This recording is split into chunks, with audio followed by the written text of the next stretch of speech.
All right. So I typically start the podcast with the same question. When people tell you to be your authentic self, or when you hear the word authenticity, what comes to mind for you? Being you, regardless of, of what people think. Not doing the code switching, not doing, um, sometimes you have to go by this respectability, you know, rules and whatnot. But yeah, be respectful, but be you. Don't fake it just because you're in a certain room around certain people. Majority of the time, if people don't like you for who you are, then ¿qué tú vas a hacer? Que se joden, ¿no, verdad? ¿Qué se va a hacer? I mean, there are people who are out there who are just assholes. I mean, like I said, just be respectful. Yeah. Well, But be how yourself. much of yourself is that today though? Like, are you comfortable being yourself as you describe it, or is it still like a work in progress? Um, I think I've always been the outspoken, stand my ground, um, type of person, and maybe it's because I'm a Taurus, and it's like, my way or the highway type of thing. Like, I've never been the type to be part of cliques, or fall under peer pressure, because sometimes you growing up in high school or as a young adult, you have friends that are like, yeah, do this, and even though it's a bad idea, many youngsters go along with it. I am that person that says, nah, I don't think so. You could feel however you want to feel about that. That's on you. But I don't feel comfortable doing it, so I'm walking away. So I've been like that most of my life, I believe. And as you get older, you understand that a lot of people behave a certain way, and it has nothing to do with you. Where did you get that from though? Was it Well, I is have it a like, mental health degree. oh, okay, okay. So I have a master's in mental health counseling, which I don't practice, but psychology has always been something that has interested me, and the psychology of people and social norms and behavior, that has always been an interest to me. So I spend, I go into a room and I'm studying you, like, why did you say that? And sometimes I have friends that come up to me and be like, oh, I got into this argument with somebody and whatnot, and I can't believe they said that. And I was like, I don't think it's about you. It seems that there's something going on in their personal life, and they projected that onto you because, sometimes you haven't done anything to inflict harm on someone, but whatever that person is going through in their personal life, and if they don't have a control over it and they don't know how to react, or that's their defense mechanism, anger, But right? that outspokenness though, like, where did you get that from? Like, that wasn't from Well, your. that's just been, I don't know. I don't know. I think as a child I was silent a lot. I was an only child, not an only child. My brothers are gonna kill me. I am not. I am not an only child. I grew up with two siblings, but I am the oldest. But I am also the only girl. And my mother spent her entire 40s, I guess, frustrated and stressed. When you're a single parent and you're raising kids and you don't speak the language and you don't know a lot of what the resources you have available to you, is frustrating and it's stressful. And my mother wasn't trying to hear us like talk.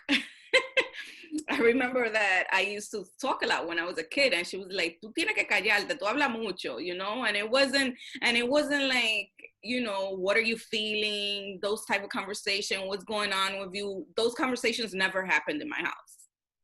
Like, it was just like, I'm raising you. Yeah, do what you gotta do. I'm gonna do what I gotta do as a parent until you're all adults and you guys figure it out. That was how she showed her love, by giving us what we needed, right? Making sure that we were fed, that we had clothes on our backs, that, that we were going to school, that we had the essentials. But when it came to like emotional development, my mom was not it. And that's the case for a lot of immigrant parents. So because I feel that because I was silent a lot during my childhood, I also noticed that instances where people would try to take advantage of me because they relate silence with meekness, or you know, you're fragile, you know, and they could get away with doing whatever they want with you or to you and whatnot. And to me, that was just like, oh, you just did that because you thought that I wasn't going to say anything, or that I wasn't going to defend myself. I get it. So, you know, now I was like, if you don't tell people things and you don't set those boundaries and set your standards, people will really walk over you. Yeah. And I feel that boundaries are so important when it comes to relationships. I struggle with that in my romantic relationship, like boundaries, because I'm a giver. So those are things that I struggle with. But when it comes to, you know, toxicity and people who, family members or friends who might be toxic around you, you got to put your foot down. You got to set those boundaries, because people will walk over you over and over again. And they'll behave like they're completely oblivious to what they're doing. Right? Because, you know, sometimes you have people doing things and they'll be like, I didn't do that, or I don't know why you took it that way, or, you know, they try to gaslight you. And I'm like, no, yeah, I know what you're doing. What were some of those early experiences where you felt like you had to speak up for yourself? Does anything come to mind? I guess, you know, in certain friendships, I could say, or even romantic relationships where people just do things and just feel like they could get away with it. You know, and even sometimes your own family members, you know, like you don't say anything and they keep repeating the same behavior, and because you don't say anything, right? And until the day that you say, look, I feel this way about what you're doing, and if you keep doing it, we're not going to have a relationship. Like, that was, for example, that was something that I had to do with my dad. I spent like 8 years that I didn't speak to my dad. And it was because he kept doing these things to me every time that I went to visit him in DR. And then the last time, it just erupted into this huge argument. And I was like, you know what? I can't do this anymore. Like, the energy it takes for me to deal with this situation and the negativity and the toxicity, I can't deal with it. And you need to get your shit together, because that shit is not about me. Yeah. You know, my dad is very machista, which is weird. He's like that with me, but not with my sister. And I feel that it's weird because he was able to raise my sister, but he wasn't able to raise me. So he feels in a way that my mother took that away from him. And sometimes he projects that anger towards me. And I'm just like, I have nothing to do with that. Like, if you're angry at my mom at how your relationship turned out, and my mom not telling you that you had a daughter, that's on you and her. You know, like, I know he still carries that with him. But I'm just like, that has nothing to do with me. You know, there's, you know, the last time I had seen him, he insulted my mom and told her that she raised me incorrectly, que yo era un marimacho. Wow. Because I am very independent and self-sufficient, and I'm just not the type of person to ask for permission to do anything at all. Like, I'm just not that person. I'm never going to ask a man for permission. I'm never going to ask a dad for permission. I'm an adult. Like, why do I have to ask you for permission to do anything? Especially if it's something that it's about pursuing my dreams or pursuing my goals, doing something that's for my betterment, or, you know, for me to feel good about myself or improve my person. Why would you have an issue with that? Yeah. You know, but it erupted into something. And then it took me a few years and having conversations with my siblings for me to realize that this is who my dad is. He has a lot of pent up anger towards my mom, and that has nothing to do with me. And then when I went back 2 years ago, we just acted like nothing ever happened. Like, I never hung up the phone on him. So, but yeah, you know, there's those situations that you got to speak up, you got to defend yourself, because people will take advantage of you. That's so interesting And change because your behavior too, because like I said, I'm a giver, but if I don't stop giving and change that about me, people will be like, oh, let me go to Angy because she's gonna give. Right? exactly, yeah. Whatever it is, whether it's resources or information or I don't know, love or material things, whatever the case may be, they'll be like, oh, well, this is the type of person that she is. So let me go, let me stick around or take advantage of that. Yeah, well, it's crazy too because like part of us, figuring out who our authentic selves are is really like stepping away and really like unlearning what people's expectations of us are, right? Or like Yeah. unlearning what they like, not necessarily going for like what they want us to do, but really going for like what we want to do. And you mentioned a little while ago, like you want like there was resistance around you looking to chase your dreams, right? Like what was that, and what was that idea, and sort of what was that resistance that you got? Well, one of the things was when I was getting my master's that I shared that information to my dad, and my dad just looked at me like, why are you going to keep studying? Like you already, like as a woman, you already did more than you were supposed to. Right? Like he literally told me, you should be concerning yourself with finding a man to take care of you and forget the master's degree. And to me that was just so insulting because my mom didn't raise me like that. Like, and years prior I had ended a relationship with my child's father, and I was never that person that missed anything financially because he wasn't there. Like everything financially stayed the same, the bills were still getting paid the same because I made sure that I went to school, that I had a good job, that I was self-sufficient, and that I would never have to depend on anyone to take care of me. So, which I think is a huge plus, right? But for my dad, who's a machista, born and raised in DR, men over there are taught that, la mujer está debajo de ti. Mm-hmm. And that, the woman is supposed to be taken care of by the man, even if that means you oppressing her. Right? Even if that means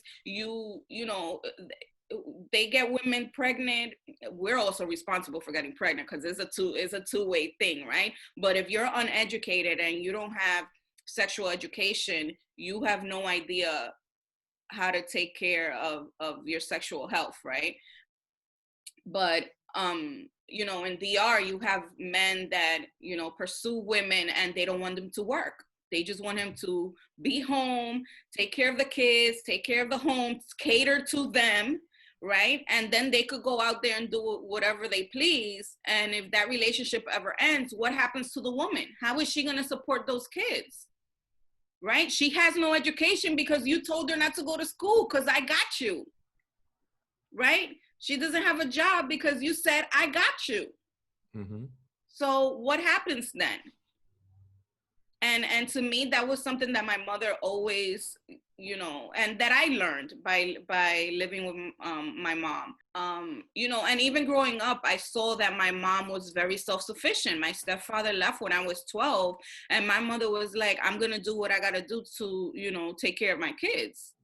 So, I had that example at home.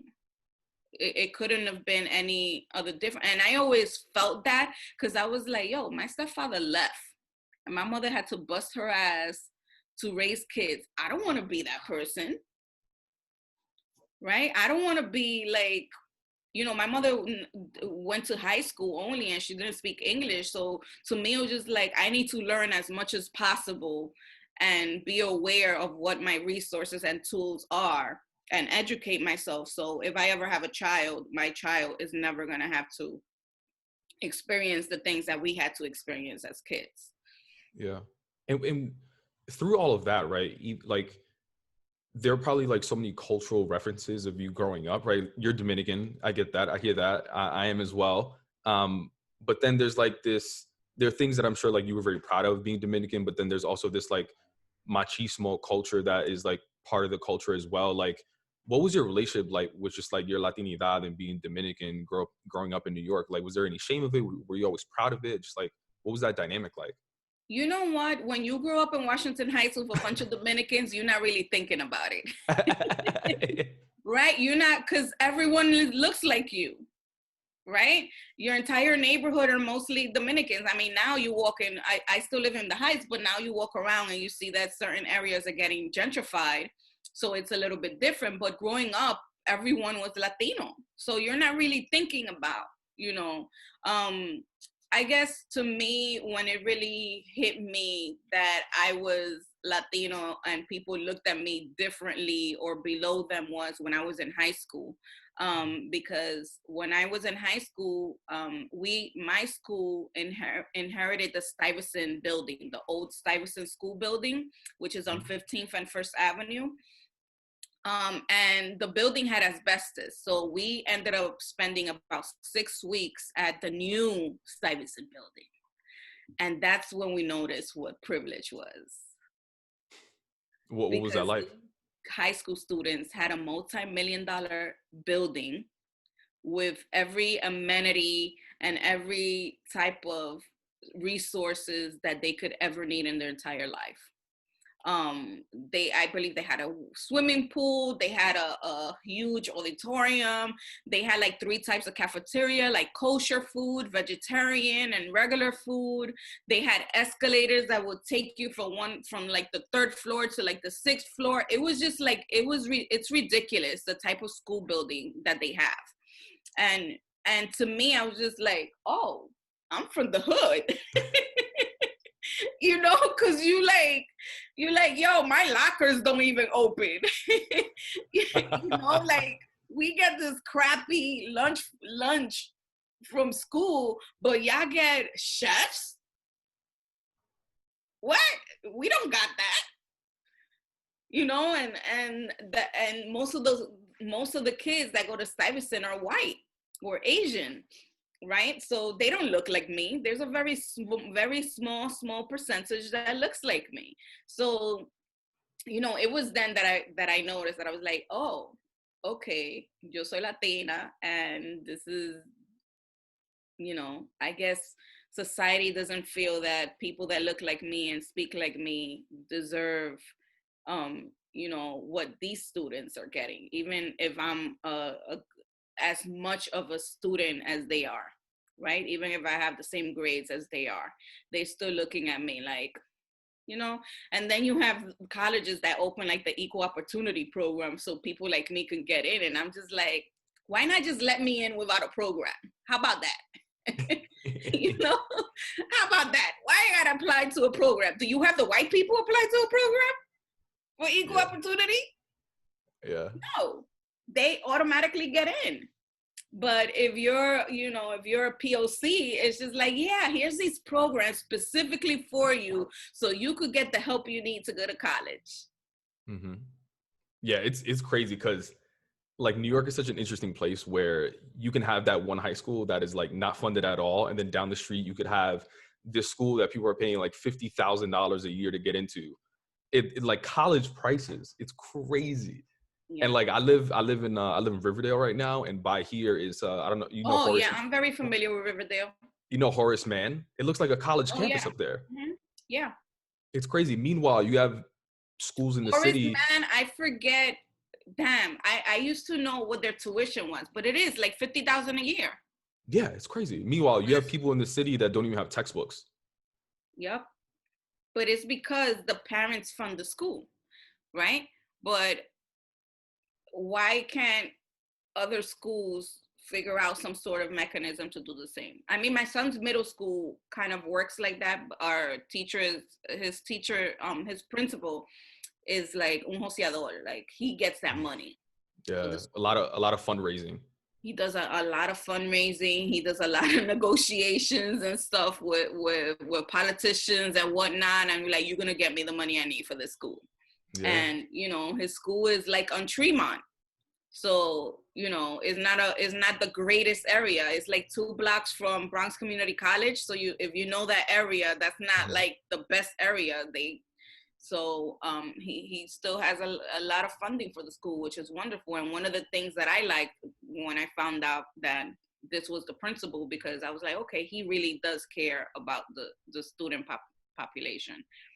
Yeah. So you found yourself like in this environment in high school where you finally realized like the haves and have-nots what, you know what I mean? Or like, not that you didn't have anything, but it's just the difference, right? Like Mhm. when you were thinking about going to college, like did that impact what you wanted to study at all? No, I when I was in high school, I went to a high school for health professions because ever since I was in my preteens, I always knew that I wanted to be in the health professions. So I wanted to be a nurse. And um, when I was applying for college, my mom got into a real bad accident, and my brothers were not the best nurturers. So I felt guilty going away to college and leaving my mom. So I gave it up. I didn't even bother applying to go away because I knew that my mom was going to need me and that she wasn't going to be able to depend as much on my brothers, who were teens and going through their own, teenage angst and whatnot. Um, so I stayed and I ended up going to Lehman for nursing. And then I ended up giving it up because science and chemistry and all those calculus and all that stuff, that's just not me. I can't wrap my head around those things. So I ended up switching to John Jay to do forensic psychology, which I loved. Um, and when I wanted to do my master's years later, I did it in mental health counseling, which is kind of like the same route of counseling, therapy, psychology. That's so interesting. Wait, so where did you get this passion for writing? Was this always in the back of your head and you were doing it on the side? It's from being silent. When people don't want to hear you talk, you take a pen and paper and you write. So when I was 12, I got, before my stepdad left us, he had given me a diary. And for me, that was like, oh, I could write everything I don't want to listen to in here. And that's what I did. And I kept the diary well into my mid 20s. And I'm talking about, I used to have them out here in my living room, but I'm talking about I used to write voraciously. It was just like todo, like everything. I would put it down on paper. Um, and I really loved, what writing did for me. It was therapeutic. If ever I was going through something and you write it and you leave it on the paper, and you know that it's almost as if you told someone, right? So that was very helpful for me in my mid 20s, and I just loved the craft always. And the fact that I was also, an avid reader, and I saw what writing, culminated into books and these stories and these adventures, and you could, disappear in a book and for a few days, and that to me, that's always been wonderful. I mean, in full transparency, I do it every morning. I journal every morning. These days, I mean, I've recently transitioned to my iPad because it's so dope. Like it transcribes your writing into like actual text in case you want to like email it to yourself. And then it's just like easier to erase, but I do it every morning. I love it.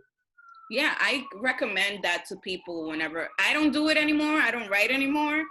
Mainly because my brain is like just into running this platform. But yeah, I recommend it to people all the time. Like, because people ask me, how do I get into the habit of writing and whatnot? And I'm like, journal, pick 10, 15 minutes during the morning or before bed or whenever you have time on your commute or whatnot, and journal. It doesn't have to be a story or anything, just write. And, after a while, you end up picking up the habit of doing that. Yeah. Well, it's funny too that you mentioned, not only you're an avid writer, but you're an avid reader as well. And I forgot where I was listening to you talk, but it resonated so much with me because like I've just recently became more of like an avid reader, but before I used to pick up books and I'm just like, why do I have to pull up a dictionary to be able to read this book? And like why even in high school when they would like assign books to me, I'm just like, why am I reading Shakespeare? Like this story makes no sense to me. I remember you went through something similar, right? Where you didn't feel like seen in a lot of ways in the books. Is that right? Yeah, that always called my attention when I was in high school, and I'm like, why am I reading these stories? Like, I don't relate with Huckleberry Finn. Like, but someone did point out to me, I'm like, él creció en un campo, so farmland. I'm like, yeah, that's about as much as I could relate to Huckleberry Finn. Why am I reading these books? Why am I not reading Latino authors? I was never ever reading Latinos. I never read a Latino author in college. Like, when I read Latino authors, it's because I went out to do that research. And to me, I found that so disheartening. I'm like, why do I have to go do the research to read these books? But times have changed. Like yesterday, my son texts me because he's with his dad and he's taking his ELA class, and he's like, look what we're reading. And he sends me the image, and they're reading Julia Alvarez in his class. So to me, I was like, oh my God. And I was like, do you know who that is? And he's like, Ma, you won't stop talking about her. He's like, of course I know who she is. And I was like, and sometimes I just feel like emailing his teacher, be like, I'm so proud of you. Right. So, because it's not often that you see our kids reading stories by us and for us. And I think his ELA teacher does such a wonderful job in incorporating those stories. The first book they read during the semester, I was like, oh my God, I just had a Q&A with a literary agent who published that book. And, I said that to my kid and he's like, whatever. Because I was like, she highly recommended that book. And it turned out that now he was reading it in class. So I was like, wow, I'm very happy that you guys are reading Latino authors in your school. Yeah. So my son is never going to be able to say I didn't read Latino authors. And every time, like, I have all these books up here. So recently I bought two. I had a hard time finding YA Dominican authors who wrote with male protagonists, and I ended up finding one, and he's the only one. So the two books that he has, I purchased them. So now, like, when my son is on break, I'm like, yeah, you're reading this. So, I make sure that he's reading all these books, because I never want him to experience what I did. I don't think it's, he might not appreciate it right now, and it might not be a thing for him, but to me it was a huge thing growing up, that I had to wait until my mid-20s for me to figure out that there were actually Latinos writing books. Well, it's crazy because it's not only about like reading this, but I think you were telling a story in college that you were writing a paper about like your experience and the way that you would speak, right? And like you were getting feedback that, yo, this isn't how you should be writing, essentially, right? Yeah, or my professor wasn't understanding the nuances of Dominicanidad that I was expressing in my stories, right? It was Caribbean life, and and because she wasn't understanding, it was deemed incorrect. So I'm just like, but how are you gonna tell me that my experience is invalid just because you don't understand it? Tell me about that though. Like, what was it that you were writing in some of these stories that Well, seemed there was necessarily this incorrect? one story that I wrote that it was about my grandmother's death, right? And I keep meaning to rewrite it, and because I have it on paper right now. If I have the story, I probably have it on a floppy disk. A floppy disk. You're dating yourself. Right. So I have it printed on paper, so I have to like transfer it to my computer. But it was a story about the funeral at my grandmother, when my grandmother passed away, and there were just so many things that was happening in that funeral at one time. And I spoke about going to the campo, and the entire campo coming out to say goodbye to my grandmother, and just certain things that you share about your life or growing up or things that actually do happen because you're from a specific place, but people doubt it because they've never lived it, right? So then they ask you to edit that out because who's going to believe that actually happened, right? For example, I always laugh because, you know, we always see on Instagram like lo motorita with like 2 or 3 people in the back, or cargando un saco de plátano. Or the other days, my friend sent me one and it was like someone carrying un motor encima. Like the person behind them estaba en un motor y estaba cargando un motor or something like that. And I'm like, people probably think that shit is Photoshop. But no, this is actual things that happen in DR. Like, I don't know if it happens in any other Caribbean country, but it happens where I'm from. So to me, I find it so insulting that just because you haven't experienced something, you doubt it, therefore it didn't happen, it's not real, and you shouldn't be talking about it. Yeah.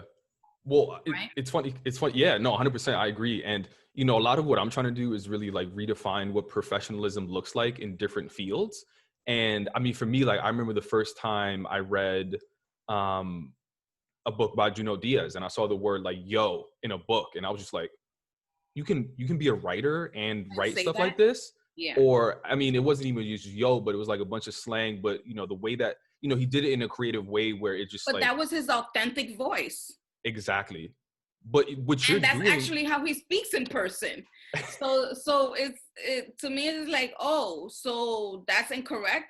Like, and we're still fighting with that in publishing. We're still fighting with, oh, you shouldn't use Spanglish in your writing. And if you are using Spanish, then you should include footnotes. And one of the people who has rebelled against that has been Elizabeth Acevedo. She's like, no, how often haven't I had to read a book in English and I've had to go Google a certain word? So guess what? You're reading something and it has Spanish in it, go do the same thing.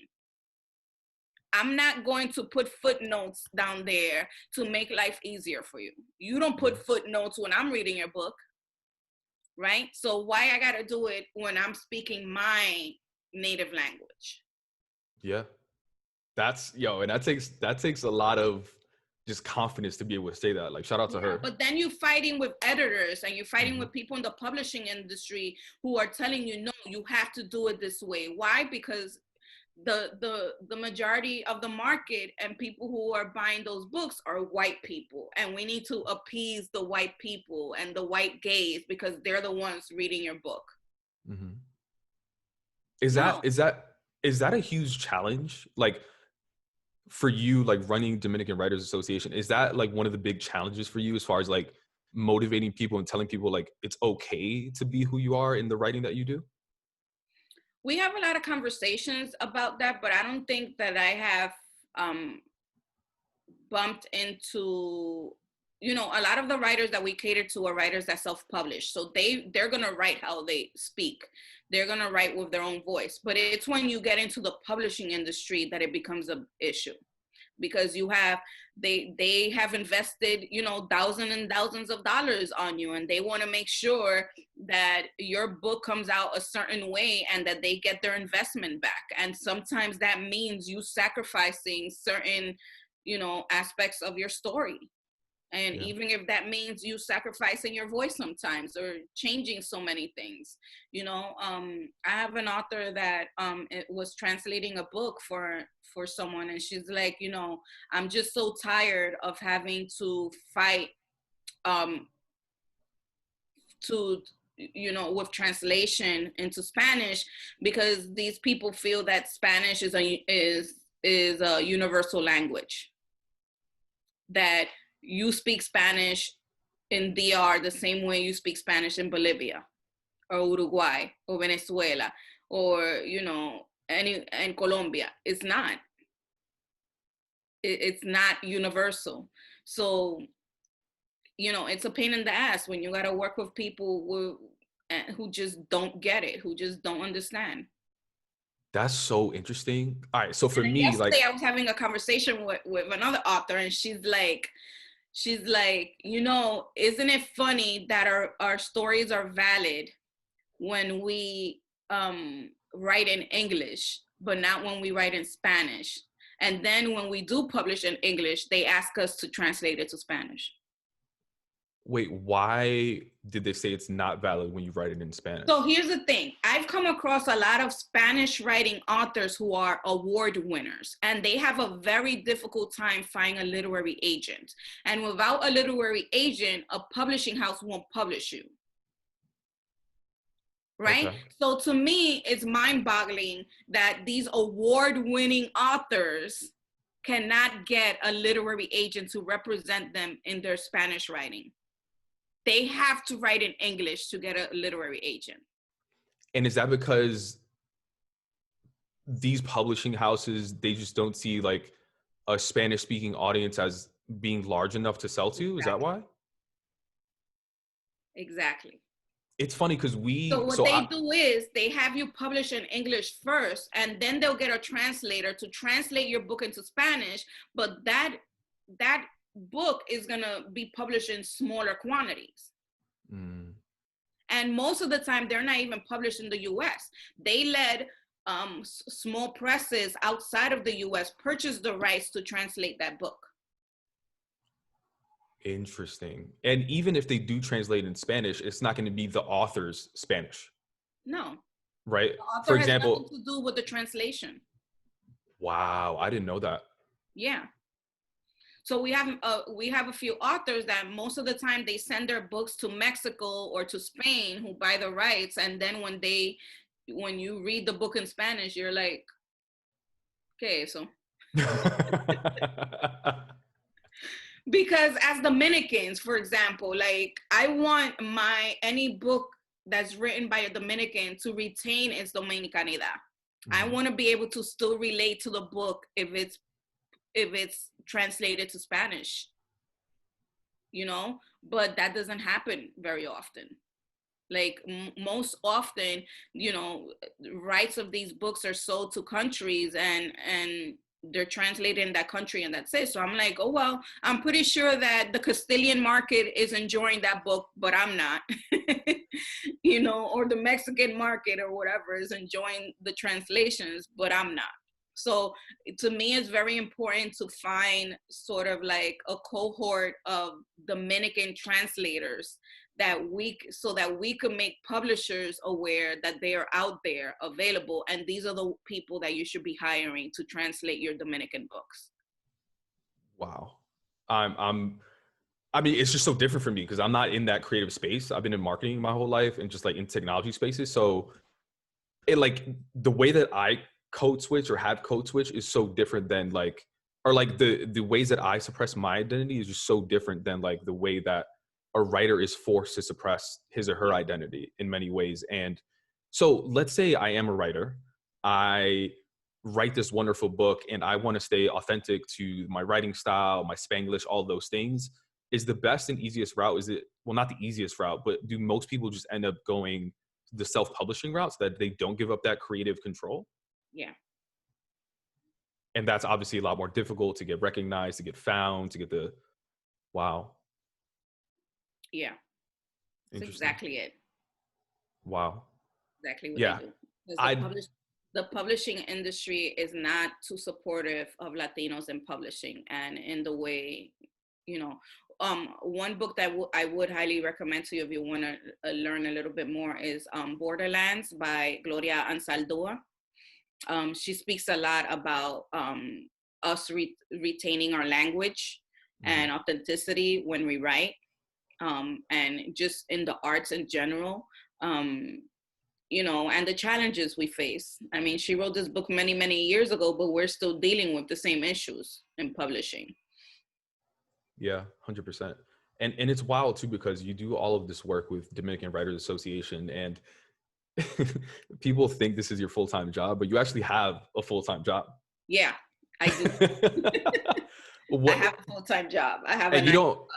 And you don't have to say like where you work, but what are some of the things that you do in that full-time job? So I'm a grants manager by day. So I work with scientific investigators in helping them apply for funding from the government for their scientific investigations. Wow. Did not expect that. Okay. So I And don't write the grants. I just help them with the administrative process, and I have to review everything, like their entire proposal and their budgets and whatnot. And I'm the person who has to sign off on it. So that's my day job. got it. So you're doing all of this work with DWA. Can I call it DWA? Mm-hmm. In empowering people to be their authentic selves, to find their voice, to feel powerful and comfortable in that space, right? The fear, and right, because so many people are just afraid of just starting that first page. Yeah. But what about Angy in her full-time job? How comfortable and confident are you in just like this corporate America setting and bringing your full self to work? Oh, well, I don't know if you saw my stories yesterday, but my supervisor was pissed off because I am my authentic self. No way. What happened? So I posted on my personal Instagram yesterday that we had this snowstorm, right?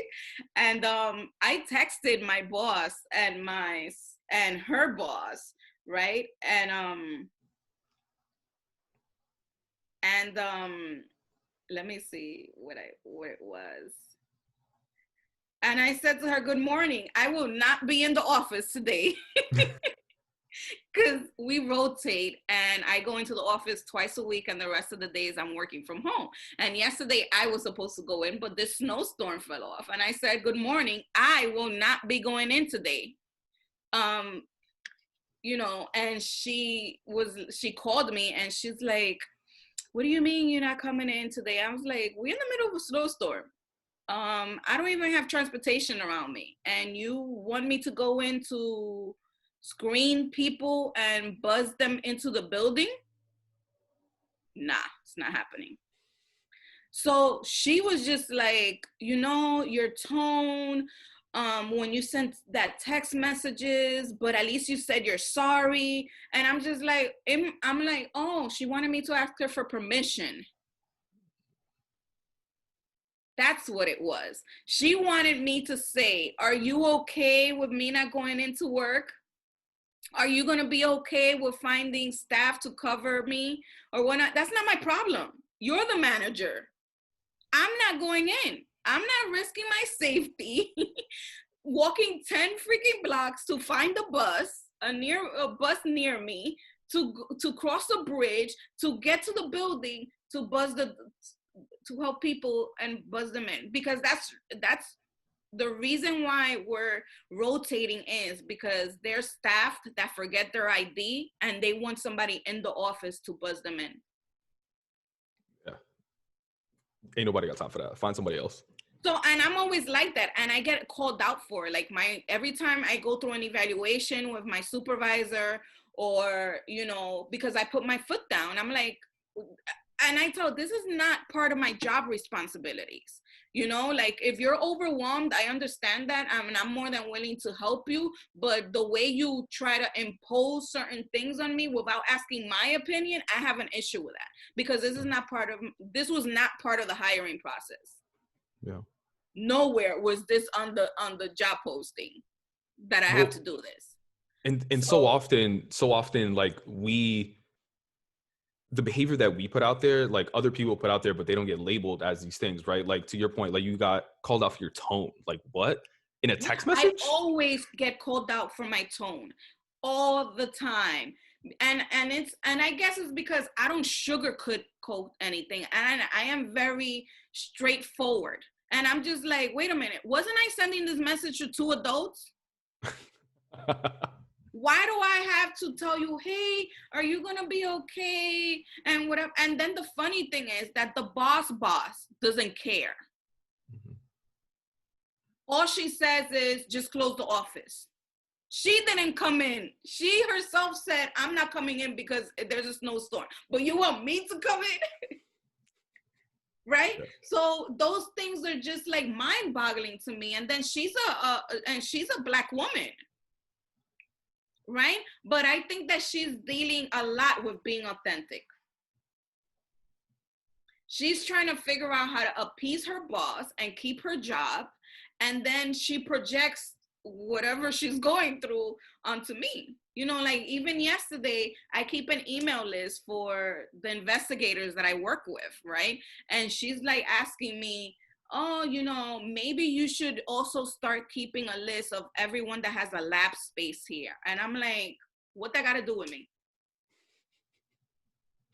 I don't need to know who has a lab space in the bill, because we work in a hospital and these investigators, they all have labs. And I'm like, why do I need to know if these people have lab space? I need to know, are you applying for grants? That's what I need to know. I don't care if you have lab space. That has no, ¿cómo te digo? That has no part of the application process. So instead of her saying, oh, maybe you could help me create a list so that we have it for the office, in the future. And instead of her saying that, she says, you should create a list for lab space. So la próxima vez que ella me lo saque a mí, I'm like, I don't need that list. You need that list. You should create your list. Were you always that, that outspoken at work in particular? I've had so many issues in corporate America that I've had to put my foot down. And it's just like, I don't know what it is with corporate and people in high positions, their ego. And, if you're Latino, if you're a Black person, they feel that they could talk to you a certain way and treat you a certain way. And I'm just like, nah, that's not going to happen here. Like, you need to figure that out on your own. Like, that's not what I was hired. There's no reason for me to be doing all this. You didn't hire me. Either you decide which position do you want me to fulfill, because trust me, I have no issue finding somebody who's going to pay me. My skills are not that easily found. So, it's like you got to pick and choose, because people will really take advantage of you. I've had people, oh my God, I've had security stand in front of my office in corporate America because I was a Latina and I was working for some doctor, and the doctor was doing some shady stuff and they needed to make sure I wasn't helping him. I've had, a director of an entire hospital block me from getting a better job because she wanted me to keep doing what I was doing for her, which was like sort of like consulting, but I wanted something a little bit more stable. But she wasn't trying to have that. She wanted me en esa posición. So she wasn't trying to see me grow. And just things that I've seen people do and try to do to me in corporate America, that I'm just like, if I don't say something, I am never going to be happy. Yeah. I really like my job, but if you make my job a living hell, I'm going to leave. Yeah. And I have these conversations with a coworker of mine, because he's always complaining about certain things my supervisor does, but he never says anything. Mm-hmm. And I'm just like, dude, if you're tired of something, you gotta say something. If not, don't complain, because you're not fixing anything by complaining. Yeah. Me, I'll let you one time, you get away with it. Second time, you might get away with it. The third time, I'm gonna say, this is not happening anymore. Yeah. I'm not doing this. Yeah. Well, and I can empathize with that person as far as like not speaking up, because I put myself in their shoes, and even in some of the writer's shoes, right? Like, even for the writer, like they put out this book, and they're just like, you know what, I wanted it a certain way, but I really need this paycheck. You know what I mean? Like, a lot of times we make decisions because of money, right? And it's easy to it's easier, I would say, to be our authentic self, maybe in like high school or middle school. Like, the worst case scenario, you may lose a friend, right? But this is going to affect the money, you know what I mean? Right. And it might affect the rent, your kids, etc. So I could see people just faking it just so that they can advance in corporate America. But I think all of us get to like a certain point where they're just like, you know what, I'm done with this. Like, did you hit a point? Did you hit a point for you? Or that, because I was like that for a while at work. But when I saw things like just get out of hand, I was just like, oh no.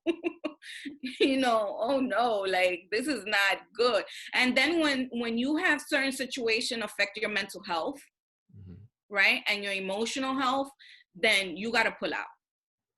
Like, You know, I once worked for this doctor that made my life a living hell while I was pregnant.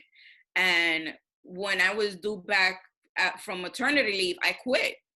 And he just looked at me like, don't you need this job? You have a newborn. And I was like, you know what? I'd rather be unemployed, because I couldn't deal with him anymore. It was just like the pressure, the stress that I was under with this man, the anxiety. I was just like, I can't work for you anymore. Like, I need to be in a stable environment where my mental health is not being challenged. It's crazy that he said that, because it almost seems like premeditated. Like, I'm going to treat her this way because she needs this job anyway. I could do whatever I want. Well, yeah. So people have this perception in corporate America, especially if you're working for a white person, that we're insignificant, that we're doing this job because we're struggling, not because we like the job, but we're doing it because we have nothing better to do. And it goes back to, you know, the perception. You know how people say, no, que lo inmigrante no está quitando los trabajos, but you're not doing them. You're not applying to those jobs. Why? Because you feel they're beneath you. Mm-hmm. You feel that the only people that should be doing those jobs are the Latinos and the Black people. You would never apply for those jobs, right? So how can you say we're taking those jobs away from you? And it's the same thing in corporate America. White people have the majority of white people have a certain privilege that they don't struggle like we do. You never hear a white person say, yeah, because I used to work in McDonald's to help my mother pay the rent. Have you heard that story? No. You know, I haven't heard those stories among white people. You hear those from Latinos and Blacks. Right? So they feel that, you know, their parents are taking care of him. They could stay in the house till they're 30, living with their parents, you know, not having to worry about any responsibilities or whatnot. Their dad is hooking them up with a job. We don't have that. We start with summer youth. Yeah, I did that. Yeah. Right? We start with summer youth, and then si acaso, si tú le caíste bien a tal y tal persona, you know, they'll help you out. But other than that, you don't have those hookups within our community with you know, because it's just not common. And a lot of white folks feel that, you know, oh, you have that position because you couldn't do better for yourself. Right? Yeah. So to me, it's just like, nah. I remember one time I had put my son in a program. And the program was mostly for low-income parents, immigrant parents, undocumented parents. I had no idea. But I saw how they were treating people because that was the population. And then they started treating me like that as well. And I was like, wow. Like, you think that because you're undocumented or you don't speak the language, that you don't have emotion or that you don't have rights? That's messed up. What exactly was happening? Well, it was just the way they would talk to the parents and the way they would deal with anything that had to do with their child. It was a daycare center. So every time you asked them a question, it was just like an attitude, you know, like everything that was simple was just complicated, was just an issue. They would talk down at you. And I'm like, oh, it took me 3 times que me hicieran eso, and I pulled them out. But I was able to pull them out because I didn't depend on that program. But a lot of those parents had to put up with that because they didn't have, they had to. Yeah. You know, they probably weren't in the best financial situation or whatever to pull their child out of there. But I was, and I was able to, you know, pull him out, and I have to deal with that situation. But imagínate, you already dealing with the pressures of life and struggling with making ends meet, and then, you know, you send your child to a program where you are told that he's going to be taken care of and whatnot, and the staff is just treating you like shit. Yeah. No, I mean, I'm glad that you're at the point where, you know, you're comfortable and confident in being your authentic self. Not only that, but you're inspiring so many other people to be themselves with Dominican Writers Association. You know, now I know that we're at time, so I'll finish with this last question. Like, as you continue to just like look forward in life, like what's one thing that continues to inspire and empower you to continue being your most authentic self? I would say that my biggest inspiration is my son, because I teach him a lot about advocating for himself at a young age, because I wasn't taught that. And it wasn't allowed in a Dominican household. You couldn't say you didn't like that, or you didn't want to eat this, or you felt this way, or, you know, or this is going on with you, or you hurt my feelings. You weren't allowed to say that growing up in a Dominican household. And I've taught my son that he matters. You know, his feelings are valid. His opinion matters. Sometimes he gets out of hand with what he says, you know. You know, like this morning he sends me something and I'm just like, why you rush it? I was like, you sent me this at the last minute. He's like, secondly, I'm not rushing you. I don't know where you get that from. He's 13 and I'm just like, oh, this little boy, you know. But then I have to remember he gets that from you, because I've taught him, don't let people talk to you a certain way or treat you a certain way. And if you ever have a curiosity or a question about anything, I need you to advocate for yourself. And this is how you do it. And now he does it all the time. He does it with his teachers. He does it with his friends. And sometimes I'm listening to him and I'm like, yes, you know, he gets it. So that's super important to me. If I'm not authentic with myself, I can't teach that to my kid. And I think that's harmful.